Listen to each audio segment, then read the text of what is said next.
Sounds like the correct answer. So, Mr. The ring is mine. Okay. How about the father's jacket? Aha! No, Mr. Nelligan. I believe that the ring had belonged to your father. Oh, but how do you know? The jacket you are wearing is made of an expensive fabric that only a man of exceptional wealth could afford. You do not seem to me to be a rich man, Mr. Nelligan. Furthermore, the garment is ill-fitting. It is quite clear that it belonged to someone else, most probably your father. With your father gone and taking with him the family's wealth, as a little boy you had to find yourself a manual job, and it was most probably cleaning fish. You cut your hands often while working. I can tell from the scars. Sounds like a bad I'm fisherman. speechless, Mr. Holmes. It all happened exactly as you say.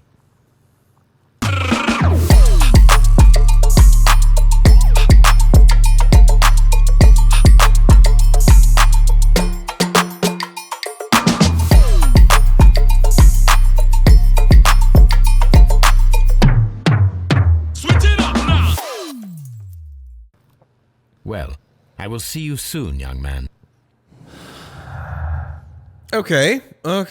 Peter Carey, a non-smoker. Peter Carey had given up smoking a long time ago, but he might still have kept the pouch. Although his wife had not seen it before, she was forbidden to set foot inside the cabin. Okay, swift action. Peter Carey was armed with his knife, but he did not have the time to use it. The murderer acted quickly and instinctively. Break-in attempts. Several unsuccessful attempts were made to break in, according to the scratches around the... Nelgin's notebook. A notebook with a blood stain on it, indicating that it was dropped in the pool of blood after the murder. It belongs to Nelligan. I don't see how any of these would fit together.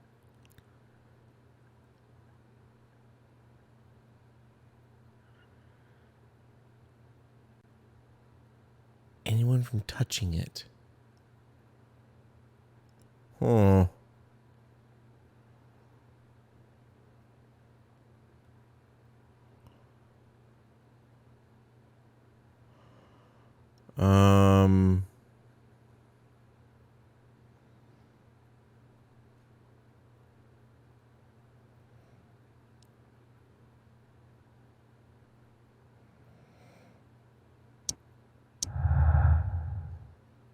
Maybe? We need to find out whether an unskilled and untrained man could use a harpoon well enough to kill by fully piercing a body. What? Please let me go. I'm innocent. Bullshit. Prepare for harpoon throwing experiment. What the fuck are we doing? Mr. Holmes? Mr. Policeman. The morgue?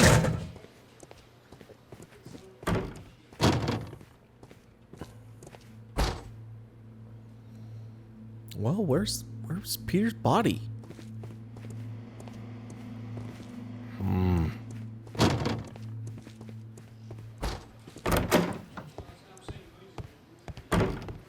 Locked. Damn.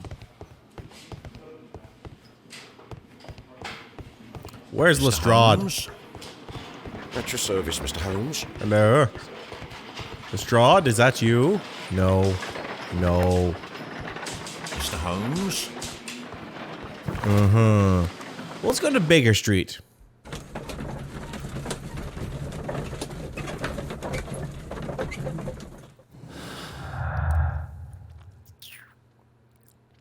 See, none of this works.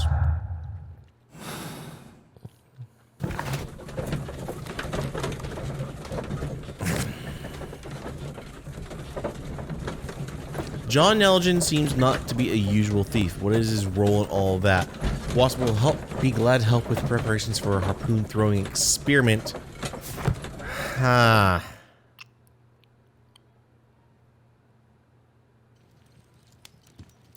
Watson, grab a harpoon and a cadaver. A spot of whaling, Watson. Would you care to take part? Are you serious? No. But we do need to clarify what happened on the night of Black Peter's murder. A reenactment, then? Is something bothering you? The sailor's knife, Watson. Why was it on the floor? Peter Carey attempted to defend himself? It is possible. But if that is the case, then it alters many things. I don't quite follow you. Tell me, my friend, what is the animal closest to man, morphologically, I mean? I see monkey. what you're getting at, Holmes. You asked me that once before. On the Ripper case, I believe. Do you want to slit some more pigs' throats? The fuck? No. Thank goodness for that. I wish to impale one with a harpoon. Wonderful. Watson, let us pay a visit to our butcher friend in Whitechapel. We require the carcass of a well-fed pig. And the harpoon? One of the harpoons on the wall of Black Peter's cabin should do quite nicely. What the fuck? Okay, I guess we're going to the I butcher. need to take a harpoon with me. I guess we're going to Woodman's Lee. Sure.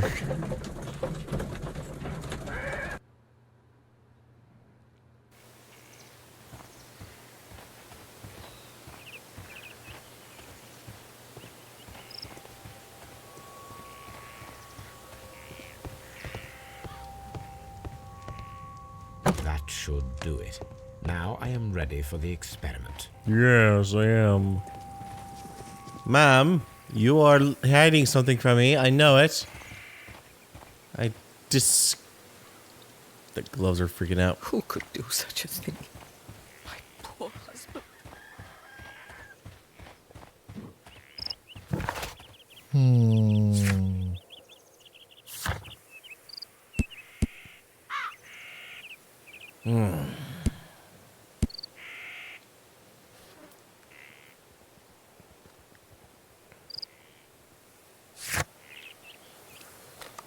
He's physically weak, so he couldn't have killed Peter. That much is clear.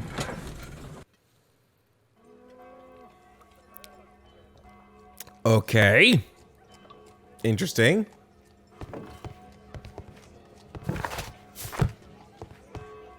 Well, here we are in the preparation room. I can't say that I like the smell of it much. What do you intend to do? You're a Dr. To Watson. indulge myself in a little experiment. The challenge of lancing a pig's carcass with a heavy harpoon. A little experiment? Stand aside, Watson. This might be dangerous. I am not well practiced in this exercise. Yet. Holmes, you should aim for the mark in order to perform the most reliable test. Okay. Damn. Can't go for him.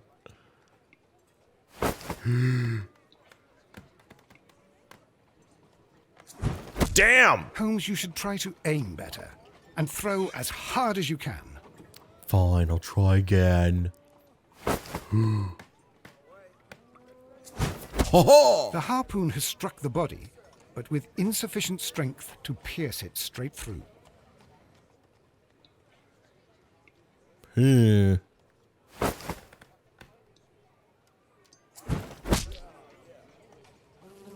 Okay.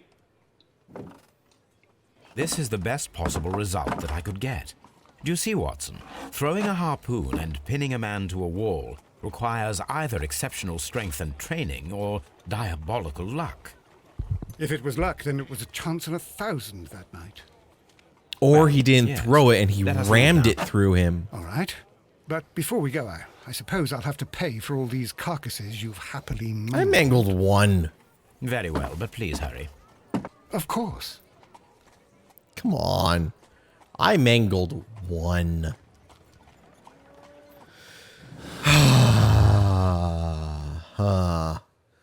Pin to a wall. Strength requirement. Like a butterfly.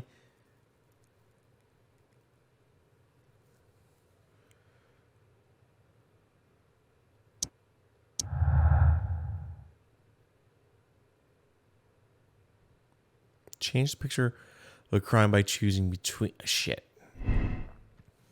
Feat of strength. It requires much great strength than that of the average man to be able to pierce a man's chest with a harpoon all the way through to the wall. A degree of skill would most likely be necessary. 2 men in cooperation might achieve the same result. There was a remote possibility that an unskilled and untrained man could manage to pin Peter Carey to the wall with a harpoon. I'm not ready to talk about that yet. I don't think it's luck. I don't think it's luck. I can't see it being luck.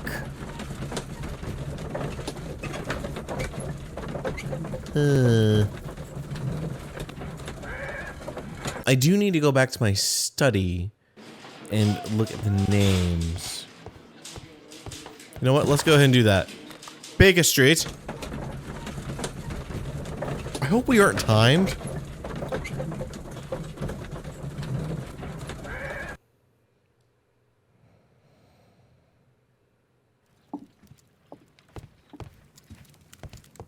Search for Dawson.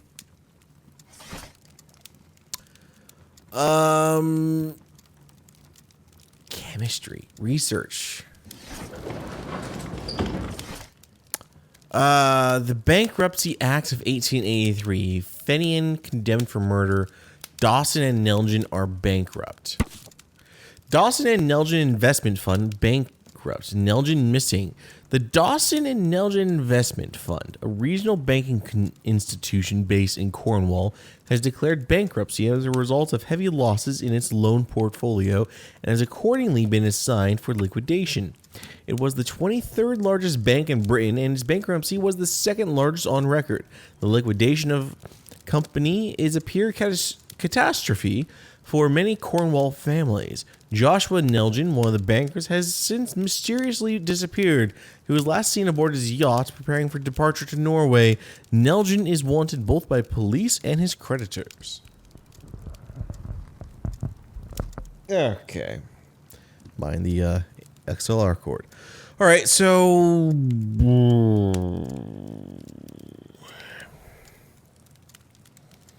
From R. Dawson to my friend and partner, Joshua Nelgen, 1883. That is when...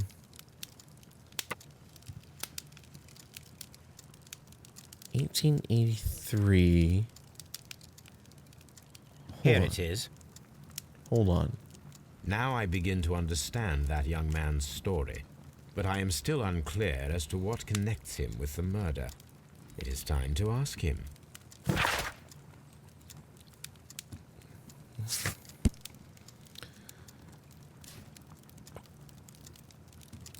In 84, he retired, so he was already a ship's captain when the bank was still there. How does that connect?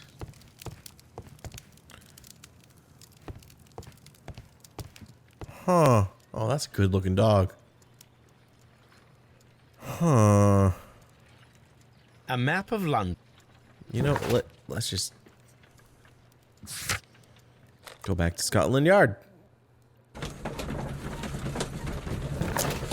I'm just curious how that actually helps us. There's a well-kept garden, so they obviously have to employ a gardener. Because obviously she isn't gonna do it. And he wasn't much of a gardener. He kept ship's logs from 78 to 84.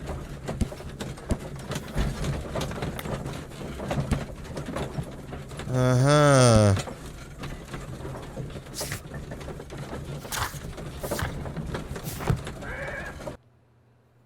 I've got to be missing something. Or I just don't have enough information yet.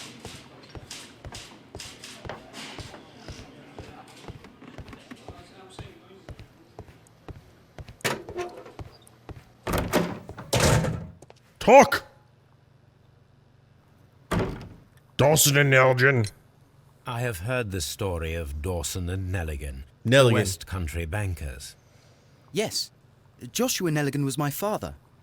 I am aware that it had a bad ending. When the bank failed, it ruined half the families of Cornwall, whereupon Joshua Nelligan disappeared.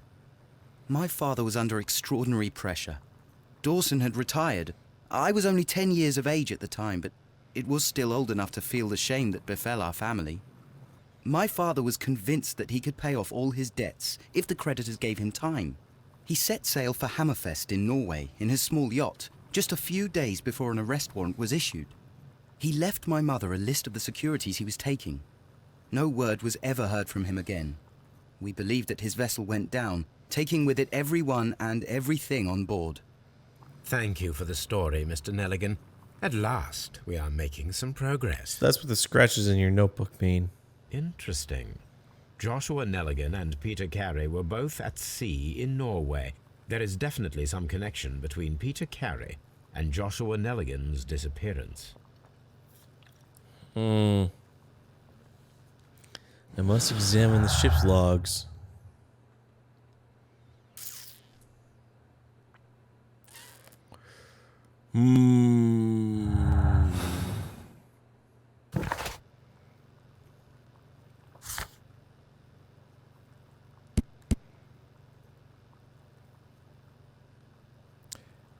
Hopefully he's got the 83 in there. I don't think he does.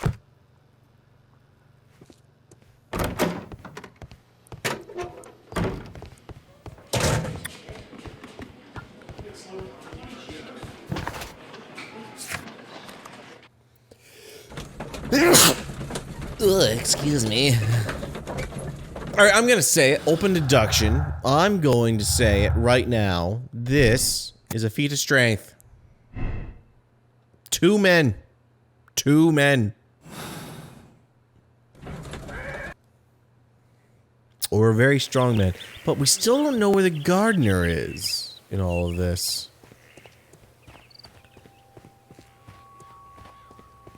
The books are missing. God damn it. 1883. That's the one I need. Yes, it is. This is the crew list of the Sea Unicorn. Peter Carey, master. Charles Allison, first mate. Henry Joe, second mate. James Lancaster, Patrick Corns, Pablo, Ned, Joseph Walker, John York, Richard Lang, Weeks, Page, Wright, Tinsley, Granger, Talbot, Fowler, Lawrence, Patterns, Henry Shepard. Log notes for June. Nothing unusual. Light breeze, saw whale tail, just at night, 2 more ships in sight. Wednesday, June 14th, moderate wind from the east, saw no whale today. Light and variable wind through the day, saw the whaling ship far away.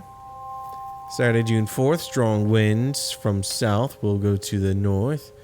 1 year ago, there were a lot of whales. Log notes for July.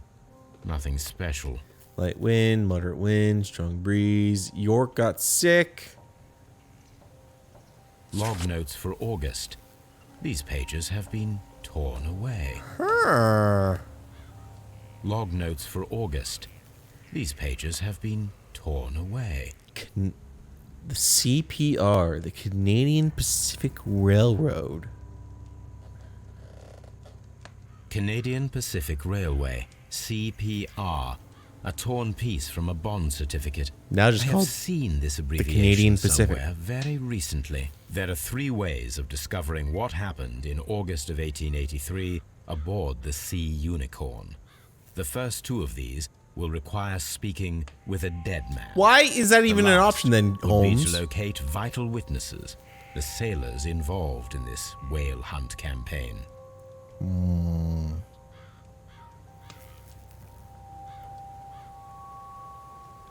Find the crew of the Sea Unicorn.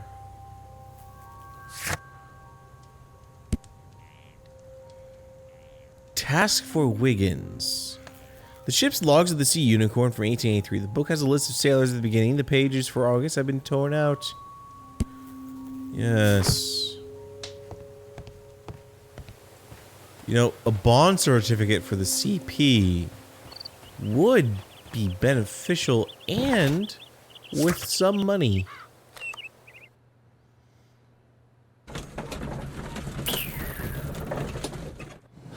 My deductions are still lacking.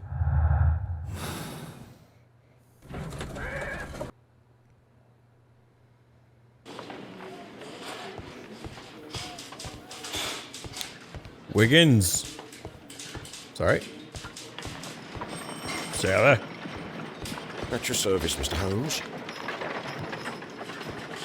Where's Wiggins? Mr. Holmes? Mr. Police Officer. Staff room. Nelligan's belongings. These are the suspect's belongings. I'm not seeing anything. I wonder if these are connected.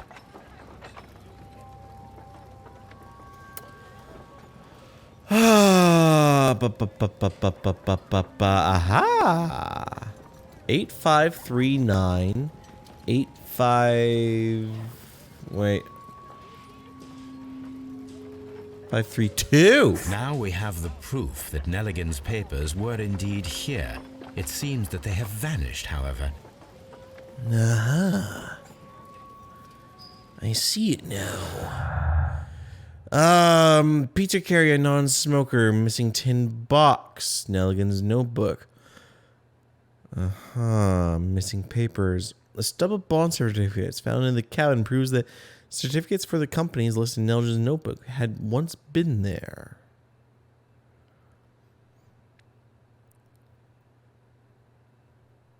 Nelligan's notebook.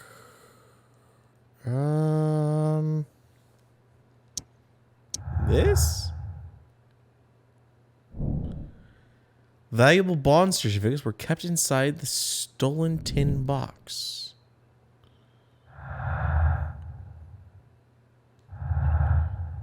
Stolen valuable papers.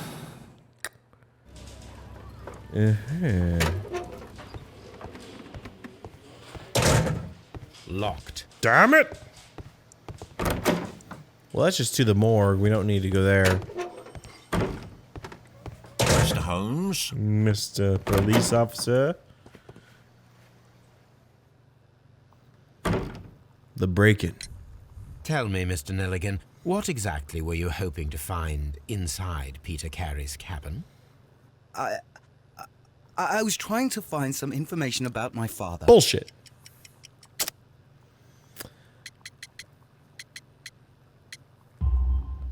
I assume you had another purpose, to retrieve the bond certificates. Am I correct? Yes. I discovered some time ago that a few of the missing securities had reappeared on the London market. You can imagine my amazement. I spent months trying to find them, and at last I discovered that the original seller had been Captain Peter Carey.